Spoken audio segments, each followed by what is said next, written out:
और भारतीय कुश्ती संघ में जारी विवाद का सिलसिला अभी थमा नहीं है। डब्ल्यूएफआई में पूर्व चीफ ब्रजभूषण शरण सिंह पर लगे आरोपों के बाद से शुरू हुए विवाद की कड़ी फेडरेशन के चुनाव तक पहुंची थी, लेकिन खेल मंत्रालय ने नवनिर्वाचित कुश्ती संघ को सस्पेंड कर दिया। इसके साथ ही आईओए ने भारतीय कुश्ती संघ को लेकर एक नई हेड हॉक कमेटी बना दी।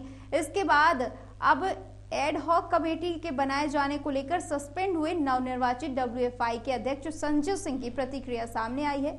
उन्होंने कहा कि वो एड हॉक कमेटी को स्वीकार नहीं करते हैं। उन्होंने कहा है कि इस मामले में वो कानूनी राय लेंगे। संजय सिंह का कहना है कि डब्ल्यूएफआई एक स्वायत्त संस्था है, वो मेरी अनुमति के बिना ऐसा कोई निर्णय नहीं ले सकते हैं। मैं इसके खिलाफ सरकार से बात करूंगा और अगर फिर भी समस्या नहीं सुलझी तो कानूनी राय भी लूंगा और कोर्ट जाऊंगा। मैंने लोकतांत्रिक तरीके से चुनाव जीता है, मुझे नामांकित नहीं किया गया है। तो बता दें आपको कि ये मामला लगातार तूल पकड़ता जा रहा है। आईओए के फैसले पर संजय सिंह का बयान सामने आया है। उन्होंने कहा, मैं एडहॉक कमेटी को नहीं मानता हूं। इसके साथ ही उन्होंने कहा कि मेरी अनुमति के बिना ऐसा कोई भी निर्णय नहीं लिया जा सकता है। आईओए के फैसले पर उन्होंने कहा कि मैं इस कमेटी को नहीं मानता हूं। और खबर पर ज्यादा जानकारी के लिए संवाददाता ओमशील जुड़ चुके हैं। आखिर कब थमेगा ये विवाद, और अब तो कोर्ट के रुख की बात भी सामने आ रही है।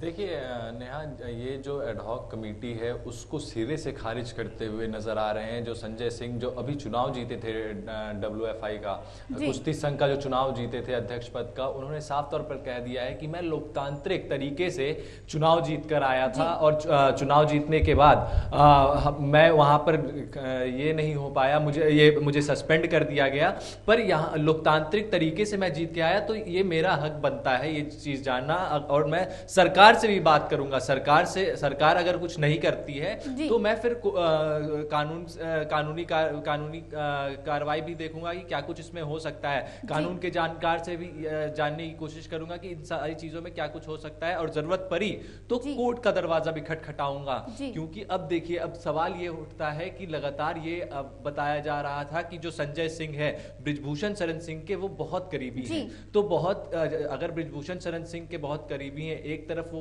कह रहे हैं कि मैं सरकार से भी बात करूंगा, सरकार से अगर वो बात करते हैं तो कहीं ना कहीं और सरकार उनकी बातों से सहमत नहीं होती है तो वो कोर्ट का भी दरवाजा खटखटाते हुए नजर आ सकते हैं। तो यानी कहीं ना कहीं सरकार के फैसले को चुनौती देना चाहते हैं। तो ब्रिजभूषण शरण सिंह के करीबी क्या सरकार को चुनौती देंगे, ये बड़ा सवाल है जी। लेकिन एक सवाल लगातार बना हुआ है, और ये हमें शुरुआत से ही मामला ब्रजभूषण शरण सिंह की विरोध करा है, और अगर ये उन्हीं के करीबी है तो इन्हें लाजमी सी बात है कि इन पर सवाल उठेंगे। तो ये किसी भी तरह की कमेटी का इस तरह से विरोध कर रहे हैं तो ये तो मामला और ज्यादा फंसता जाएगा ना।